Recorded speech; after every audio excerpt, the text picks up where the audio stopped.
So a question I came across in one of your bios that you are a proud Wisconsin Badger. So right away I had to know, what is a proud Wisconsin Badger? Proud Wisconsin Badger is born and raised in Wisconsin. Man, I grew up in Madison, and then I went to University of Wisconsin in Madison, so I didn't travel very far. I feel like most of my friends were like, I'm getting out of here. But then that's kind of funny I say that, but most of them went to like University of Minnesota. Like none of us went too far. But I stayed right in my hometown.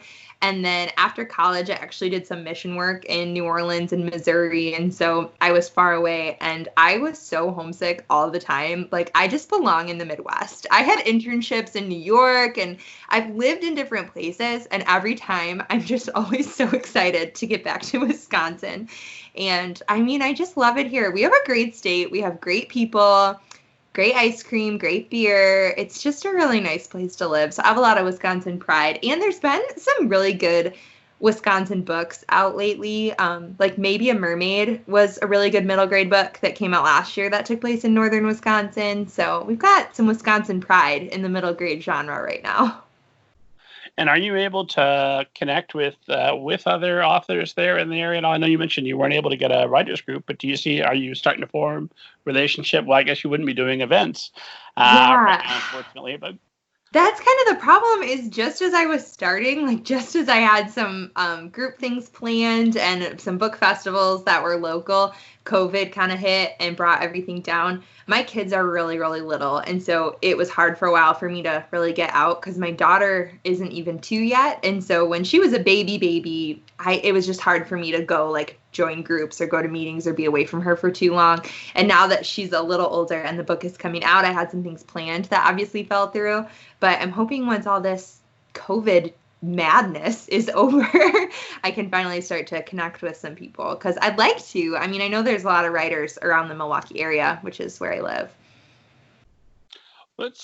You mentioned COVID, and I forgot to state that it is April 24th that we are recording this. I've started doing this in the time of quarantine because the news moves so darn fast that even though this will air in May, closer to the launch of the book, we are chatting April 24th. So any news that happened after April 24th, up until when you're listening to, we're not commenting on because we're not aware that it's happened. Today is the day after the person who holds the title of President of the United States potentially suggested injecting disinfectant or bleach as and sunlight, mustn't forget that, as a possible cure. It's also the date of quarantine. I finally gave in to peer pressure and attempted Animal Crossing New Horizons for the first time. Most boring video game I've ever played. I deeply regret giving in to peer pressure.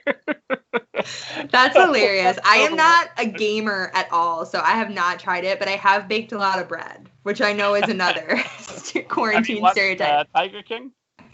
No, because my sister watched it and said she thought it would like disturb me too much. So I've been afraid. She's like, you'll stay up all night thinking about like how bad the world is and you probably just can't handle it emotionally. So I was like, okay, I'll skip it. Actually, it made me feel extremely good about my life. Like, oh my gosh! Look at all the terrible things I haven't done. That's uplifting. But I think that's the snapshot from time. Is if you're watching Tiger King while you play Animal Crossing and are baking bread, that's quarantine life.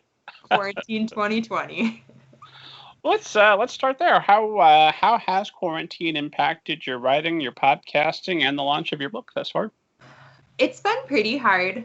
I lost my childcare. That was probably like the main tough part is I had 2 morning a week daycare at an in-home daycare. And we technically, like by law, I think you can still do in-home daycares, but it wasn't 100% necessary. So we stopped doing that. And so that's been pretty tricky because I feel like I do my best writing in the middle of the day when I have that childcare. Like I'm not a night owl or a morning person. I just like sleep all the time.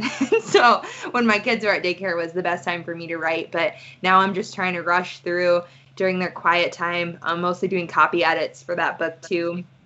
So that's kind of how it's been affecting writing. And then in terms of launch, there has been a few bright spots. It definitely was hard to cancel the launch party we had planned. And I had 11 school visits in May and June. I love doing school visits and I love kids. And so that was heartbreaking. but I'm getting to do some virtual ones, which I don't think I would have done before. And that's kind of cool because I can do them like nationally, wherever. And then we're doing like a launch party on Instagram Live. And the cool thing about that is I can invite people to be a part of it who never would have been able to come to like a real in-person one. Like my agent is part of it, and Sarah McKenzie from Read Aloud Revival, one of my favorite podcasts, she's going to come be a part of it. And so that's kind of been a bright spot that I get to connect with people who are far away in a way that I wouldn't have been able to. But it obviously is really disappointing.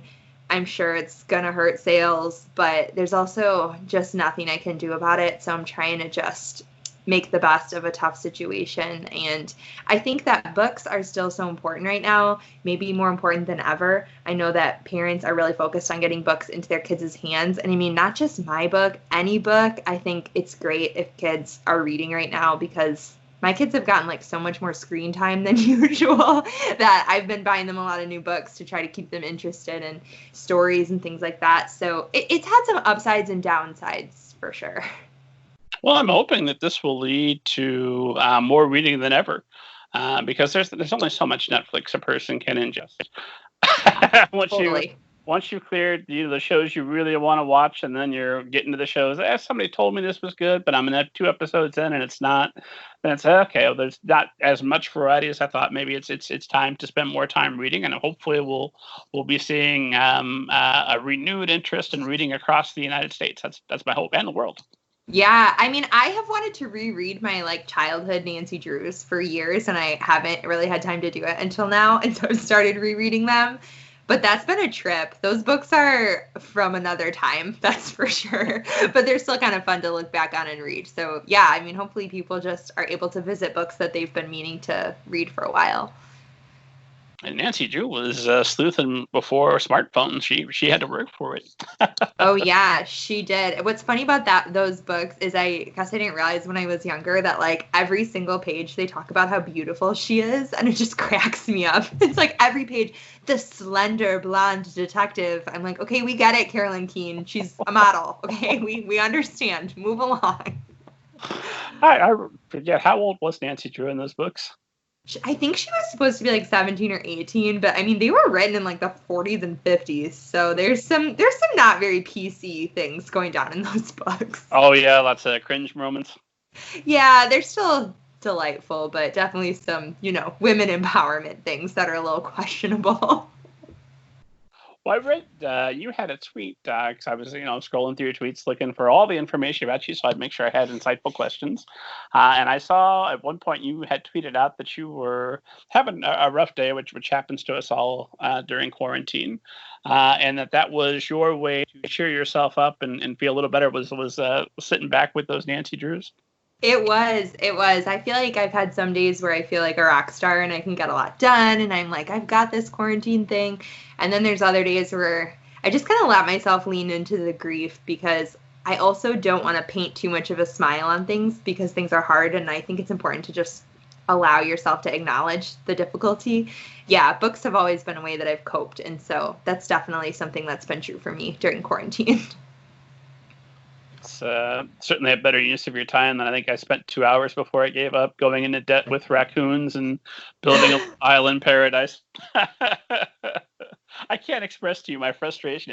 It's the most boring part of video games. It's the traversal and then the maps and going through item screens, and that's the whole game. There's no missions. There's no excitement. Oh my god. Yeah, I'm not really like an animal person in general. Don't get mad at me, people listening, but I'm like, I don't want to take care of an animal in real life, let alone in a game. So I just don't think it's for me. Had a badger. I mean, with your Wisconsin pride.